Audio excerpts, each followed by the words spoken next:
Getting needles at the doctor is never fun. It hurts and you have to get so many. But what exactly is in the needle and what does it do to your body? How does a vaccine protect you from different illnesses? To understand how a vaccine protects you against certain illnesses, we first have to understand how your body naturally fights and protects you from the disease. When you get sick, the germs from the disease invade your body and start multiplying and making you ill. And that's when your immune system takes action and fights against the virus. White blood cells called macrophage engulf the invading germs. Other white blood cells called B and T lymphocyte help eliminate the virus as well. These cells create a protein called antibodies that attach to the virus and stop it from replicating. The antibodies also indicate where the virus is, so other white blood cells know to destroy it. T cells also produce antibodies and kill the virus. Through these superpowered white blood cells, your body fights against invading germs and helps you get better. This is the human defense system against invading viruses. After the disease has been killed, some B and T cells stick around so they remember how to kill the virus in case it invades again. Because your body knows how to eliminate the disease, this creates an immunity to the disease so you can't get it again.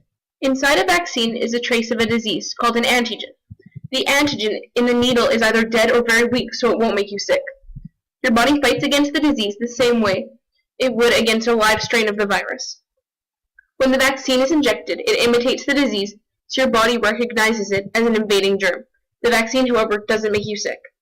Your body's immune system reacts to the injection and attacks the strain of disease. The superhero white blood cells and antibodies take action again and eliminate the virus. Once the disease is killed, some antibodies stick around and they remember how to kill the disease. It is as if the disease had actually invaded the body. This creates an immunity to the disease so you won't get it again if you had the vaccine. Some vaccines give lifelong immunity with one dose, but others require multiple doses or boosters to maintain the immunity. The invention of vaccines was a very important moment for medical history. The first vaccine was created in 1796 with a doctor named Edward Jenner. Edward Jenner was a country doctor from Berkeley, England. Jenner observed that people who became sick with a disease never became sick with that same disease again. During this time, smallpox was a disease that was spreading quickly.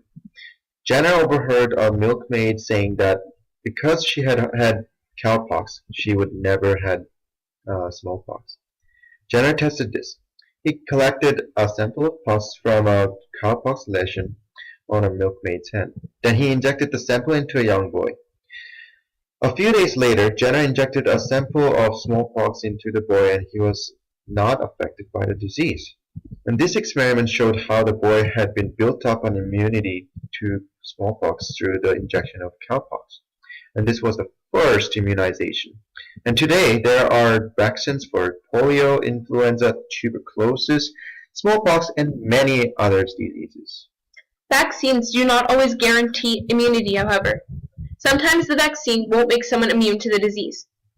Vaccines work on most people, though. If someone is vaccinated, then most people are immune to the disease. That means that most people can't get the disease. If most people aren't able to become infected, then even the people who aren't immune will not get sick because there's no one to infect them. When people don't vaccinate, they aren't immune. Then they can become infected with the virus and spread it to others who are also not immune. Vaccines have eliminated many diseases like measles. However, when people are not vaccinated, it allows for cases of eradicated diseases to resurface. Vaccines are a medical miracle that have helped protect humans against many dangerous diseases.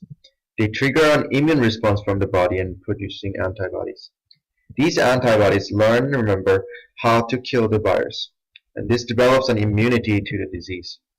All vaccines we have today were made possible by the experiment of Edward Jenner. The vaccines keep us safe from so many different diseases.